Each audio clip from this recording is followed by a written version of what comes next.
Udah gimana Pak?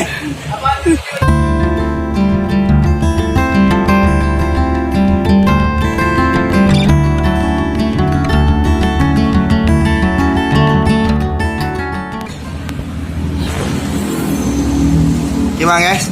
Nah ini guys nasi goreng sama nih guys. Aku tiap malam makan ini guys. Pakai kerupuk guys.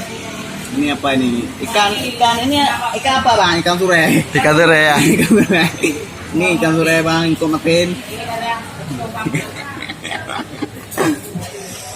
Enak bang. Enak nasi goreng ya. Enak nasi goreng bang coba cuy. Mari. Ya. Nasi kuih. Hello guys, hello. Selamat datang di Eno TV. Halo guys. Tak tahu. Tahu ah. Nyo berarti nanti tutorial apa bu? Dari apa juga di pasar Samani.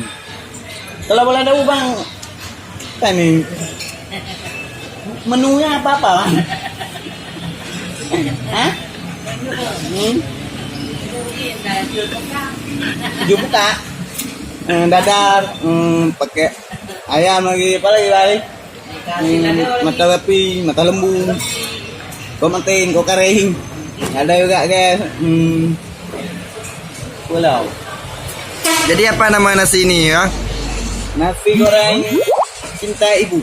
Cinta ibu pakai ke ujung? Enggak pakai guys, pakai cinta ibu. Enggak pakai ke lagi ya? Enggak pakai lagi. Hai Bali. Mana Bali? Nya siara Eno TV. Jadi guys kan, tiap kali happy aja di Sri Kaya Kopi. Ceritanya kopi ya? Ya bu, Sri Kaya Kopi bu. Iya. Abang keseringan di sini apa rumah di sini atau gimana Bang? Abang kerja ini? Kerja di sini? Ya guys. Rumah orang mana? Itu apa guys? Mana? Orang yang kerja lu. itu kamar aku. Itu kamar utama ya. Coba abang nyanyi kamar utama sekali. Jangan nyanyi bro. Abang cucu coba nyanyi kamar utama. Ini abang coba cu. Coba dari kamar utama le. Udah gimana Bang? Enak bro. Ambil apa lagi ya? Ambil kacang gua. Ambil kacang dulu ya.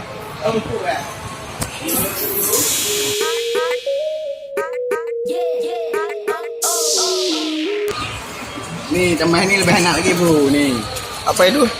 ini kerupuk apa ini? Kerupuk tempe. Iya.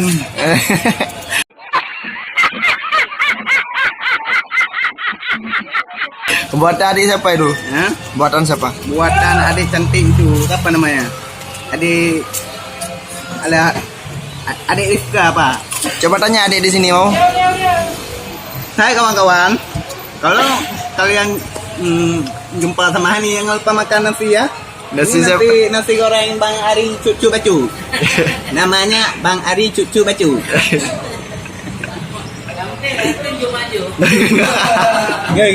Udah Udah dulu ya. Udah.